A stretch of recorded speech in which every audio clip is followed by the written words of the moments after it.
إن الحمد لله نحمده ونستعينه ونستهديه ونسترضيه ونعوذ بالله من شرور أنفسنا ومن سيئات أعمالنا.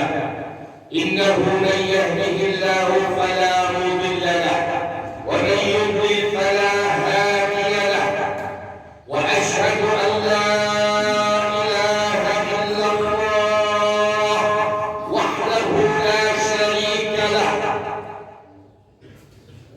وحده لا ند له، لا شبيه له، ليس كمثله شيء وهو السميع البصير. وأشهد أن محمدًا عبد الله ورسوله وصفيه وخليله.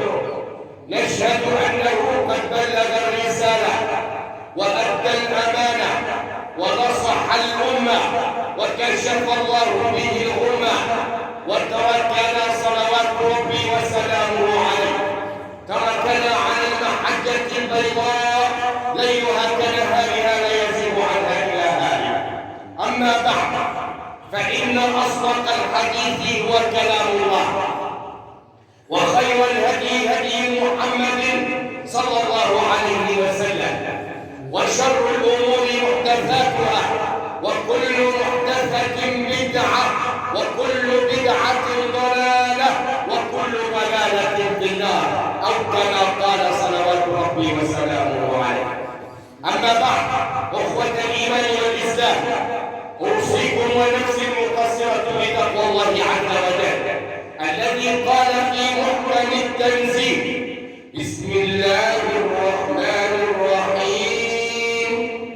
يا أيها الناس اتقوا ربكم إن زلزلة الساعة شيء عظيم، يوم ترونها تذهل كل مرضعة عما أرضعت وتضع كل ذات حمل حملها، وترى الناس سكارى وما هم بسكارى ولكن عذاب الله شديد. وقال سبحانه وتعالى: بسم الله الرحمن الرحيم. يا أيها الذين آمنوا اتقوا الله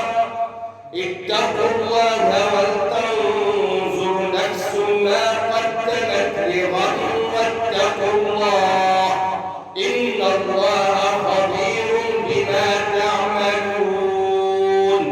فمن اتقى الله وقاه، من اتقى الله وقاه، ومن شكر الله زاده. نعم أخوة الإيمان والإسلام، خطبتنا اليوم وموضوعنا اليوم في غاية الأهمية، من الأهمية بمكان أن نركز عليه، وخصوصا في هذه الأيام. إنها نعمة وهبها الله لكل أحد منا، لا يعلم قيمتها ولا يشعر بمرارة فقدانها إلا من حرم منها. نعم، هبة من الله، نعمة من الله أنعم الله بها علينا في الدنيا وجعلها امتدادا لنا في الآخرة. ترى ما هي أخوة الإيمان والإسلام؟ إنها البنون، الأولاد، الأطفال، أطفال اليوم، أولادنا اليوم، شباب المستقبل. بهم تبنى الأمم، بهم يحفظ الدين، يحفظ العرض، يحفظ الدين. نعم، أبناؤنا، أولادنا، الذي قال ربنا سبحانه وتعالى في القرآن الكريم: بسم الله الرحمن الرحيم. المال والبنون زينة الحياة الدنيا، والباقيات الصالحات خير عند ربك ثوابا وخير أملا. المال والبنون، البنون أخوة الإيمان والإسلام، وهي على الأولاد بنينا وبنات.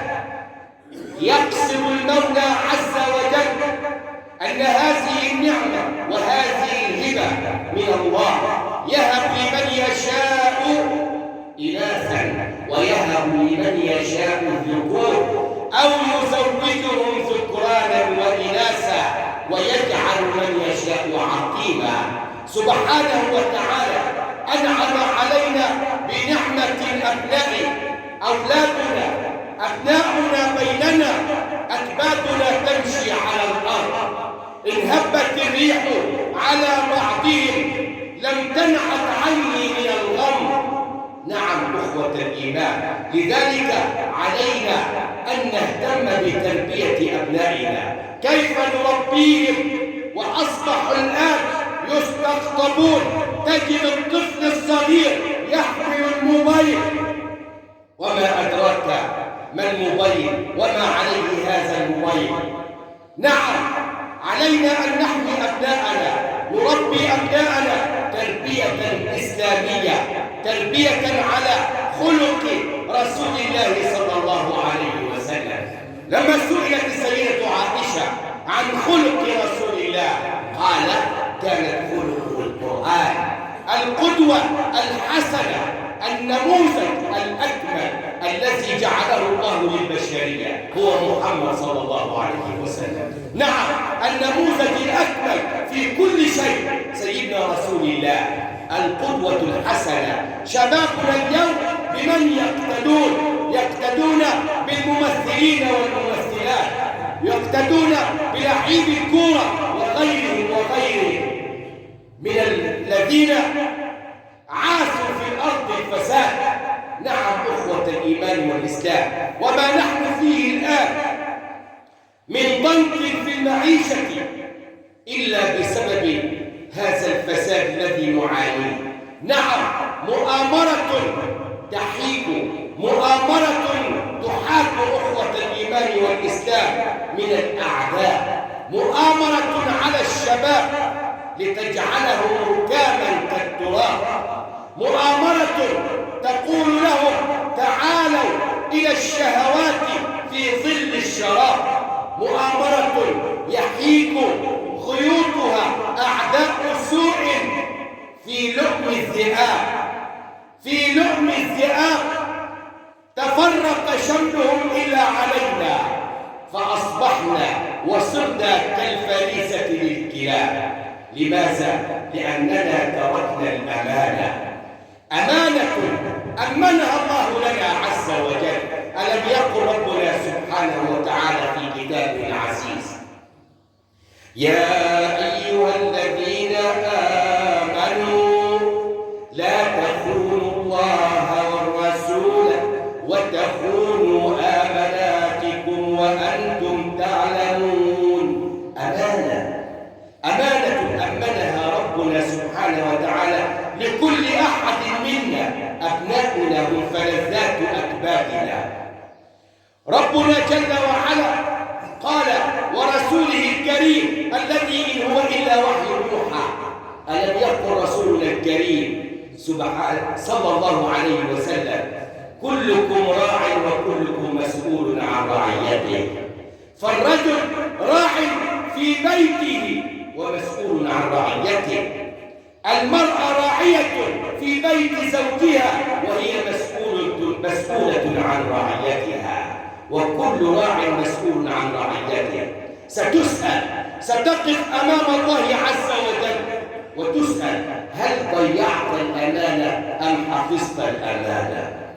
إن الله لا يضيع أجر من أحسن عملا. اهتم الإسلام أخوة الإيمان والإسلام اهتماما بالغا بمرحلة النشء، مرحلة التربية. التربية الحقة هي التربية الإسلامية على منهج الله ورسول الله، حتى أن الله عز وجل قد طلب منك ورسولنا صلى الله عليه وسلم طلب منك أن تختار لهذا الطفل الذي لم يأتي بعد أما خيرا. فقال رسول الله صلى الله عليه وسلم تخيروا لنطفكم فإن العرق دساس. وقال صلى الله عليه وسلم: إياكم وخضراء الدم في المنبت السوء. نعم، حرص الإسلام ورسول الإسلام على أن تتخير الزوجة الصالحة.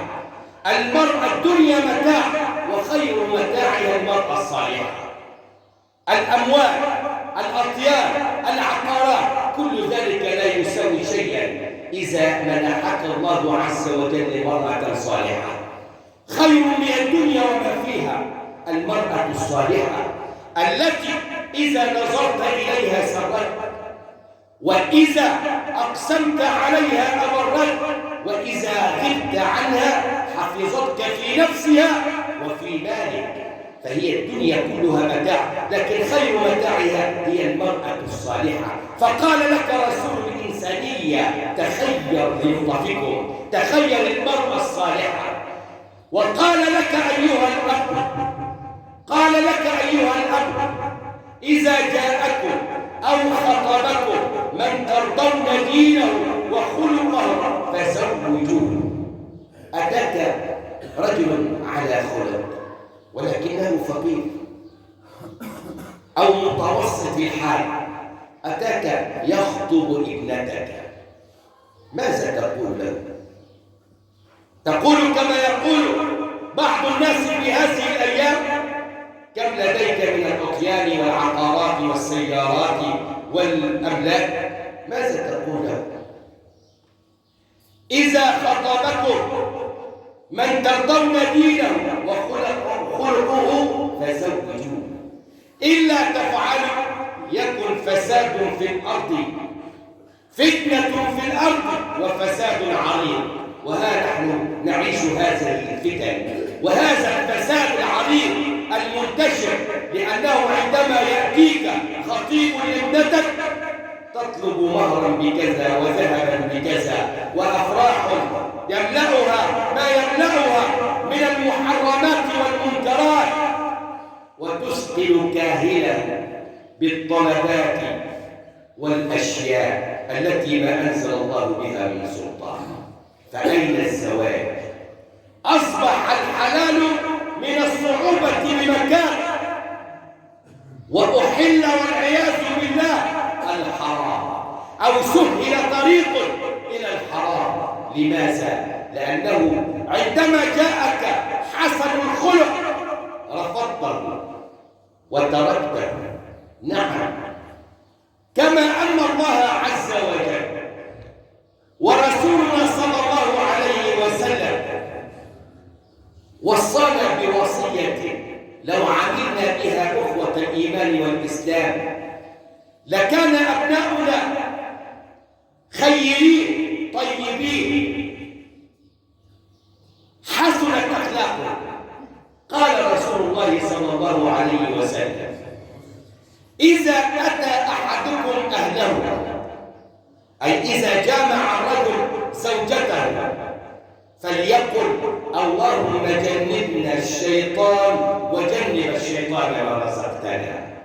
فإذا قدر الله بينهما ولدا، إذا ربنا سبحانه وتعالى أراد لهذه النطفة أن تكون نسمة، إذا قدر الله بينهما ولدا أو بنتا لا يضره شيطان أبدا، لا يضره شيطان أبدا إذا سميت الله سبحانه وتعالى وقل: اللهم جنبنا الشيطان وجنب الشيطان ما رزقتنا.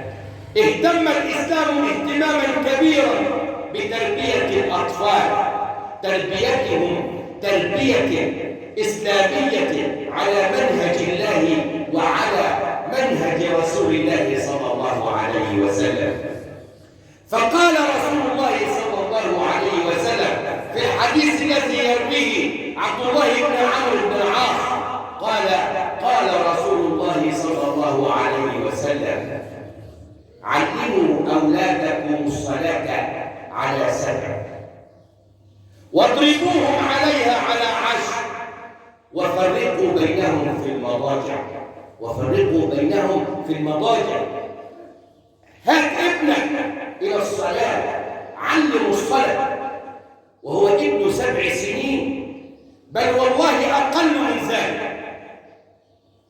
عبد الله بن شداد يقول في يوم من الأيام خرج علينا رسول الله صلى الله عليه وسلم من حجرته، صلى معنا صلاة العشاء، وكان يحمل على كتفه الحسين أو الحسن ابن علي ابن بنته صلى الله عليه وسلم، فصلى ووضع الحسن وضع الحسين إلى جواره صلى الله عليه وسلم،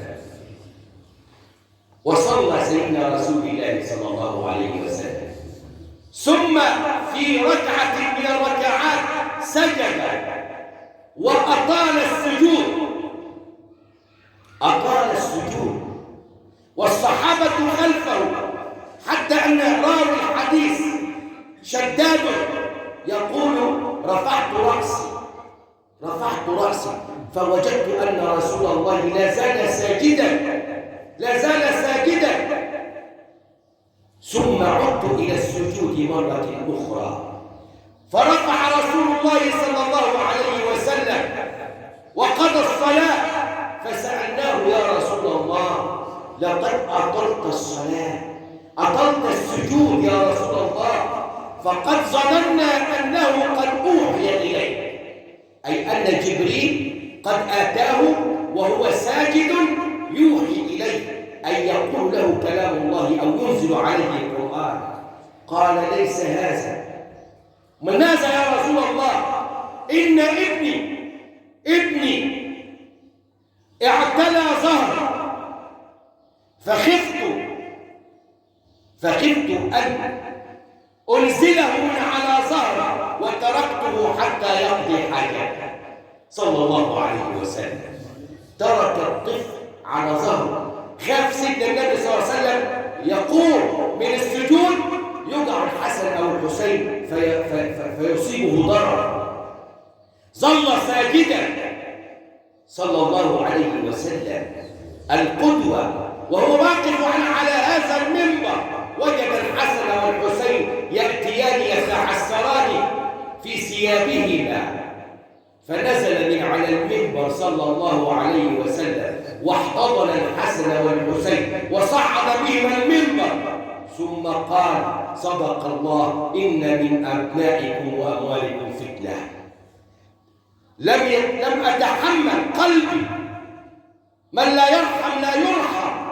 لما أتى الحسن والحسين إلى النبي وهو يجلس بين أصحابه فقبله، فقال له الأقرع بن حابس التميمي أحد كبار قبائل العرب يا رسول الله عندي 10 من الأبناء ما قبلت واحد منهم. فقال صلى الله عليه وسلم من لا يرحم لا يرحم. أبناؤنا أخوة الإيمان والإسلام علينا تربيتهم تربية إسلامية على منهج الله ورسوله. اضربوا أبناءكم على 10 بعد أن تؤدبوهم وتعلموهم كلام الله عز وجل. إذا لم يذهب إلى المسجد انهرهم اسجرهم، اذهب إلى الصلاة. ثق أن ذلك سيفيدك أخي المسلم في الدنيا والآخرة. أفضل استثمار تستثمره هو ابنك، فلذة كبد لمن تكد وتتعب إلا لهؤلاء الأبناء. فعليك أن تنجح في تربيتهم. رسول الله صلى الله عليه وسلم يقول كل عمل ابن آدم ينقطع عمل ابن آدم عند موته إلا من 3. يعني إذا مات ابن آدم انقطع عمله، خلاص مش عمل، قبر في انتظار الآخرة. ولكن هل هناك اتصال ما بين الأحياء والأموات؟ نعم، هناك اتصال بين الأحياء وبين أصحاب القبور.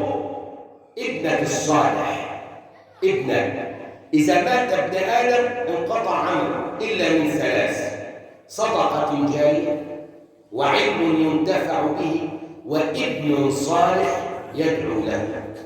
ابن صالح يدعو له. ولن يصلح هذا الابن إذا كنت فاسدا. الإمام ابن القيم يقول: إذا اعتبرت فساد الأبناء فراجع إلى الآباء. نعم، أما تعلم أنك كل فعل تفعله وكل سلوك تسلكه ابنك يقلدك ويكون نسخة منك في أفعالك؟ نعم. ألم يقل هؤلاء الكفرة قبل ذلك؟ قالوا: إنا وجدنا آباءنا كذلك يفعلون. ألم يقولوا لرسول الله صلى الله عليه وسلم: إنا وجدنا آباءنا على أمة وإنا على آثارهم مقتدون. إنا على آثارهم مقتدون. قالوا لموسى هؤلاء الكفرة والمشركين، قالوا لعيسى، قالوا لمحمد صلى الله عليه وسلم: إنا وجدنا آباءنا كذلك يفعلون. نعم. وهناك بدع أخوة الإيمان والإسلام قد ورثناها نحن في هذه الأيام، ليست من الدين. عندما يموت المتوفى ورثنا عن الآباء والأجداد بدع ما أنزل الله بها من سلطان، 15 والأربعين والخمسين والسنوية. هذه بدع لم أقرأها ولم يقول بها عالم من علماء السنة. لذلك أخ الإيمان والإسلام عليك أن تربي أبنائك على منهج الله عز وجل، على منهج رسول الله صلى الله عليه وسلم. لا تتركه، ستسأل عنه يوم القيامة. ستسأل عنه يوم القيامة. ماذا فعلت في هذه الأمانة؟ أحفظت الأمانة أم خنت الأمانة؟ وهنيئا هنيئا لمن حفظ الأمانة، لمن علم أولاده القرآن، علمهم التربية الأخلاقية الحسنة، لم يتركه للأهواء. أخوة الإيمان والإسلام، هل منكم أحد سأل ابنه مع من يصاحب؟ مش مع مين يا ابني؟ مين صاحبك؟ سألت على صاحبه؟ صاحب ابنك. الصاحب ساحب، واختار الصديق قبل الطريق. رسول الله صلى الله عليه وسلم يقول: مثل الجليس الصالح والجليس السوء كحامل المسك ونافخ الكير.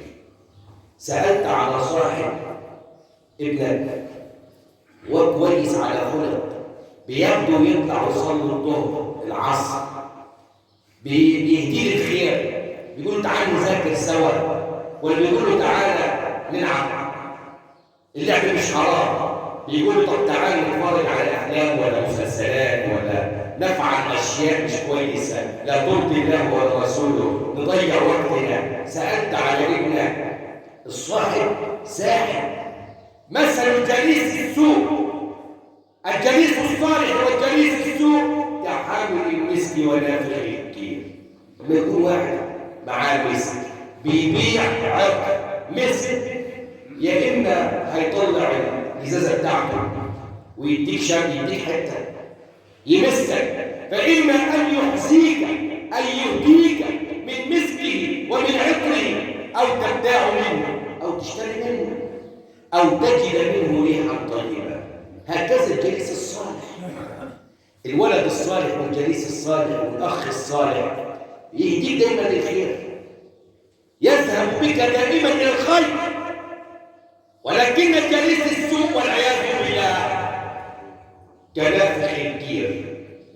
الحداد اخوه الايمان والاسلام، حداد اللي شغال في الحداده وبينفخ عشان يلين الحديد ويسيح الحديد، ان قعدت جنبه الهدوم بتاعتك هتتقطع، يحرق ثيابك. لو ما حرقش ثيابك هتشم ريحه ايه؟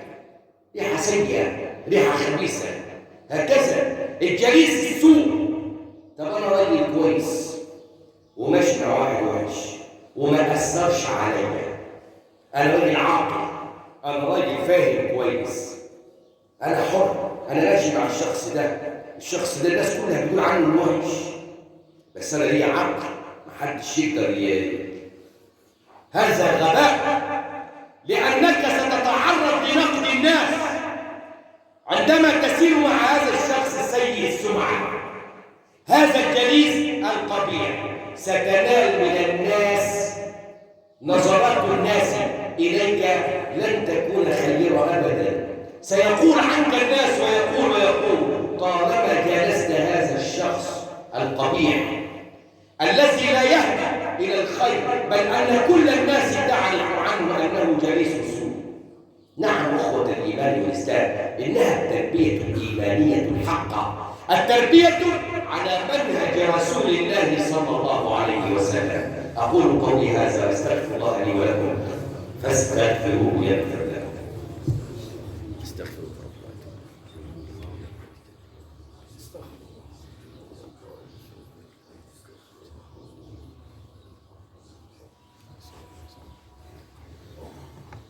إن الحمد لله وصلاة وسلاما على المبعوث رحمة للعالمين سيد الأولين والآخرين، وعلى أصحابه الغر الميامين، وعلى من اتبعهم بإحسان إلى يوم الدين. فأخوة الإيمان والإسلام، علينا جميعا أن نهتم اهتماما بأبنائنا، خصوصا في هذه الأيام، في هذه الأيام الصعبة التي ترك الآباء أبنائهم إلى وسائل التواصل الاجتماعي وغيره من وسائل الفساد والعياذ بالله. على الأقل أخ الإيمان والإسلام، راقب ابنك في منزلك وفي خارج المنزل، لمن يجلس معه حتى يخرج ويشب شابا صالحا في هذا المجتمع، وحتى تنال بره في الدنيا وفي الآخرة، حتى تنال بر ابنك ولا يكون عاقا لك في الدنيا وفي الآخرة، وحتى تنال ما وعدك به الله عز وجل أنت وهم. انظر أخ الإيمان إلى عباد الرحمن الذين يمشون على الأرض هونا وإذا خاطبهم الجاهلون قالوا سلاما. عباد الرحمن يطلبون من الله عز وجل ويدعون الله عز وجل، يقولون ربنا هب لنا من أزواجنا وذرياتنا قرة أعين واجعلنا للمتقين إماما. يا لها من دعوة دعاها الأنبياء من قبل، دعاها إبراهيم ودعاها زكريا وغيره من أنبياء الله. رب هب لي من لدنك ذرية طيبة إنك سميع الدعاء. حتى أن الله عز وجل لكي يقر عينك في الآخرة وفي الجنة يقول سبحانه وتعالى وألحقنا بهم ذريتهم وما ألتناهم من عملهم من شيء كل امرئ بما كسب رهين. أخوة الإيمان والإسلام، احرص دائما وأبدا على أن تنشئ ابنك في بيئة صالحة كي تنال أخ الإيمان والإسلام رضا الله عز وجل وتبتعد عن سخط الله عز وجل. يقول رسولنا صلى الله عليه وسلم في الحديث الذي رواه معقل بن يسار: ما من عبد أو ما من رجل يموت حين يموت يسترعيه الله رعية فغشها لا ينال أو لا يذوق رائحة الجنة. نعم، لا يذوق ولا يرى رائحة الجنة. من هو؟ من استرعاه الله رعية فمات يوم مات وهو غاش لرعيته، غاش، لم يؤدب أبنائه، لم يعلمه. إذا صليت أخي المسلم سيصلي ابنك، هيجلدك. إذا تصدقت سيخرج ابنك ليتصدق على الفقراء والمساكين. إذا علمته وأدبته فأنت ستنال في الدنيا وفي الآخرة رضا الله عز وجل، ستنعم بالطمأنينة والسعادة التي كلنا في هذه الحياة يسعى إليها. كلنا في هذه الحياة التي خلقها الله وقال خلقنا الإنسان في كبد، أنت وأنا وغيرنا يسعى إلى الرفاهية في هذه الحياة، يسعى إلى الطمأنينة وإلى السعادة. كيف ستتحقق السعادة؟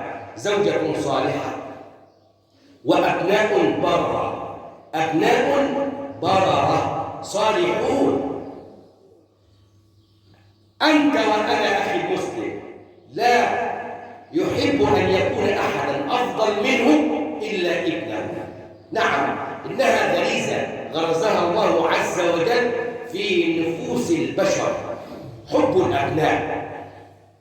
لذلك علينا أخوة الإيمان والإسلام أن نربي أبناءنا على الإيمان بالله وعلى حب رسول الله صلى الله عليه وسلم وعلى أداء الصلوات والطاعات في سبيل الله عز وجل. وراقب ابنك أخي المسلم، أو كما قال الشاعر: عن المرء لا تسأل وسل عن قرينه، فكل قرين بالمقارن يقتدي. وإذا كنت في قوم فصاحب خياره ولا تصاحب الأرض فترد مع الرجل. نعم، اللهم يا رب في هذه الأيام الكريمة العظيمة وفي هذا اليوم المبارك بيوم الجمعة، اللهم بارك لنا في أولادنا يا رب العالمين. اللهم احفظ لنا أبناءنا وبناتنا يا رب العالمين. اللهم احفظهم برعايتك يا رب. اللهم ردهم إليك ردا جميلا. اللهم إنك عفو تحب العفو فاعف عنا. اللهم إنك عفو تحب العفو فاعف عنا. اللهم صب علينا الخير صبا صبا، صب علينا الخير صبا صبا، ولا تجعل عيشنا كدا كدا. اللهم صب علينا الخير صبا صبا، ولا تجعل عيشنا كدا كدا يا رب العالمين. اللهم اشف مرضانا وارحم موتانا واختم لنا بالباقيات الصالحات اعمالنا يا رب العالمين. انصر الاسلام واعز المسلمين. اللهم انصر اهل غزه يا رب العالمين، انك ولي ذلك والقادر عليه.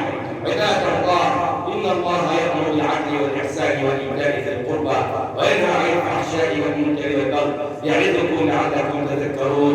اذكروا الله يذكركم واشكروه يزدكم واقيموا الصلاه وصلوا على رسول الله عليه وعلى نبينا افضل الصلاه والتسليم.